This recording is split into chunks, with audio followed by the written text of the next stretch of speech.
sisters, so that you and I will know the importance of the roots of a tree. Because you can't heat the roots of a tree and not heat the tree. You can't heat your origin and not end up heating yourself.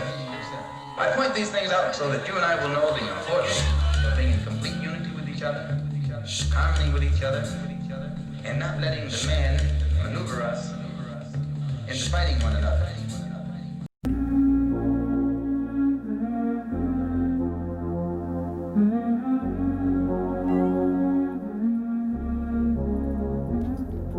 Ready or not, here I come, you can't hide.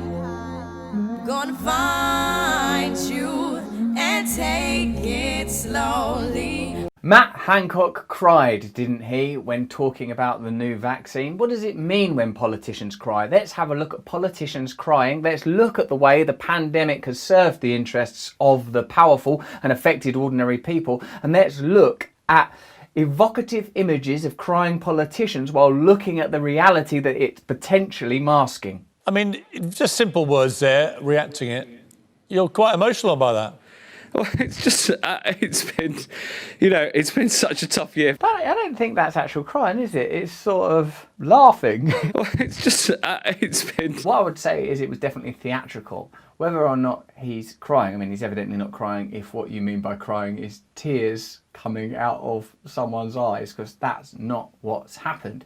But it was interesting and performative, and I do think that what would be understood as a moment of revelation did take place. Like that Matt Hancock had a reaction, an unconscious reaction, demonstration of relief, which I think was closer to laughter than crying, but was nonetheless revelatory, and for him required an element of theatre to continue it. Crying in public has very particular connotations. Done correctly, or perhaps we could argue done authentically, it carries a great deal of meaning, but it's a true feeling, beyond language, beyond performance. But if we query it at all, if it doesn't seem authentic, then what does it become? The ultimate artifice, the ultimate cynicism of deploying that which we consider to be authentic in order to meet your own ends. What we by and large expect and experience from politicians is a complete lack of sincerity and authenticity. It's not often that a political figure emerges that we feel intuitively we can trust, that they're telling us the truth, that they're being honest. And the reason for that is because they're not. £18 billion in coronavirus related contracts were awarded during the first 6 months of the pandemic, with £1.5 billion going to companies with connections to the Conservative Party. Companies with a government referral were 10 times more likely to end up winning a contract than those without. And check out this is a story you might be familiar with. An acquaintance and former neighbour of Matt Hancock is supplying the government with tens of millions of vials for NHS COVID-19 tests despite having no previous experience of producing medical supplies. Meanwhile, in the United States, a batch of contracts worth $194 million went to Health Supply US, a company founded 6 months ago by a former Trump administration official. Zach Fuentes, LLC, which is led by President Trump's former Deputy Chief of Staff, was awarded a $3 million federal contract to provide respirator masks, which subsequently couldn't be used. So, like, there's this performative element of politics going on the TV and sort of cry laughing. Then there's this reality of politics, contracts awarded, decisions made that are advantageous to friends, affiliates and associates. I suppose what this indicates is behind the theatre of conventional politics, business as usual is being conducted. In fact, it's business better than usual for the extremely wealthy. The coronavirus pandemic and corresponding lockdown has made way for one of the greatest wealth transfers in history. Billionaires increased their wealth by more than a quarter at the height of the crisis, from March to June, just as 42 million Americans filed for jobless claims or struggled to get by on government schemes. It's not just corporate power that's increasing. The pandemic has been used to mobilise an increase of state power, which of course to some degree must be necessary to control a pandemic. But let's have a look at some of the examples and see if they seem appropriate to you. The Australian government has enacted a series of measures, including the use of smartphone contact tracing technology. In Britain, ministers have increased powers to detain people and close borders. Israel's Prime Minister has shut down courts and begun surveillance of citizens. Chile has sent the military to public squares once occupied occupied by protesters. Bolivia has postponed elections. Critics say some governments are using the public health crisis as cover to seize new powers that have little to do with the outbreak.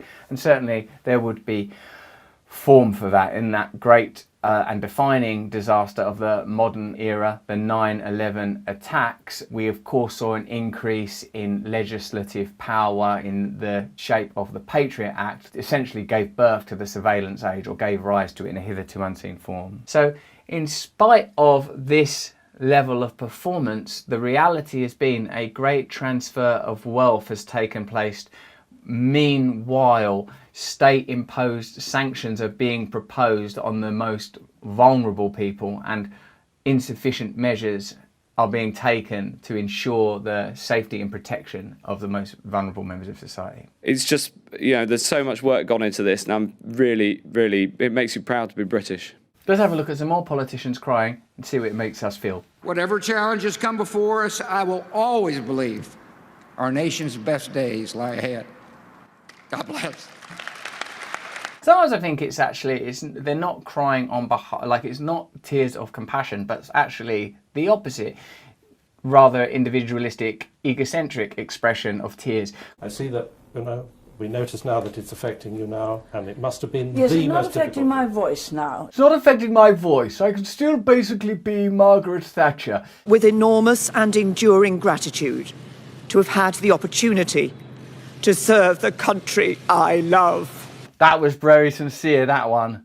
Too sincere. That one gives me a little bit of a shut up. The country I love. I was actually trying to organise you a birthday party. Well, you've ruined that, haven't you? Why not give the final word on this matter to the psychoanalyst Carl Jung? Carl Jung looked to the alchemical process, the ancient quest to transmute base metals into gold, as a symbolic model for psychic change. One part of the alchemical process, called solutio, involved dissolving the matter in its own water. Described in the words of Jungian analyst Edward Edinger, the psychological process of solutio takes place when something larger and more comprehensive than the personal ego overwhelms and dissolves it. From a Jungian point of view, a potential link always exists between the personal unconscious and the archetypal. So in that sense, all adult crying could transcend the personal. What I think is important about that is that crying is a really, really weird thing when anybody does it. Like when you feel really sad, tears come out of your face, suddenly your persona is interrupted. Isn't the self a kind of performance? This is who I am, this is how I feel, I've done my hair, I've put a scarf on. If I was to suddenly break down crying, you'd see a different side of me. You are biologically programmed, evolved as I am, to feel an intuitive response to another person crying. Our mirror neurons click on and suddenly we see another person as connected to us. That is why it's deeply either cynical or selfish when a politician cries in public, unless it is a legitimate, serious and authentic expression of the deep, profound pain that underscores the temporary identity of the individual. That is not what was happening to Matt Hancock. He was actually, I think, laughing or feeling kind of embarrassed and was engaged in a sort of performance, a performance that's been used to mask, it seems to me at least, a transfer of wealth and power, and has facilitated a kind of bleak opportunism that we've long associated with politicians of his kind and that particular currently empowered political party. Elsewhere, the examples of crying, whether it's Thatcher or Clinton or Obama or Bush or, well, not Trump. Trump don't cry. I'm not a big crier. I like to get things done. I'm not a big crier. It's either out of personal feeling or it's out of performance. Now, what does that tell us about the way that we are governed? That we accept that governance is a type of performance, that it's taking place behind a veil, that we don't expect to interact authentically with people that are supposed to lead us. Perhaps what we really need to consider is the systems themselves. Are these systems even capable of being authentic? Are they even capable of doing anything other than utilising a pandemic to create opportunities, financial and business opportunities for their affiliates? It seems not. Politics and politicians behave in a particular manner to achieve very specific ends. It's not a time where we can say, wow, there was a global pandemic and the people in positions of power really came together to do the right thing. Far from it. It was yet another revelation, yet another demonstration that what's required is radical change, that you and I need to become empowered in our own lives and think about how we want communities to be run, how we want resources to be shared, and not outsource that power to people that have entirely different intentions, motivations, and affiliations than we do. The history of this nation have so many people been for the cause of freedom and human dignity. Now let me say this, keep this movement going, keep this movement rolling. Long as we keep moving like we are moving, the power structure will have to give in. In spite of the difficulties, and we're going to have a few more difficulties, keep climbing, keep moving. If you can't fly, run. If you can't run, walk. If you can't walk, crawl. But by all means, keep moving.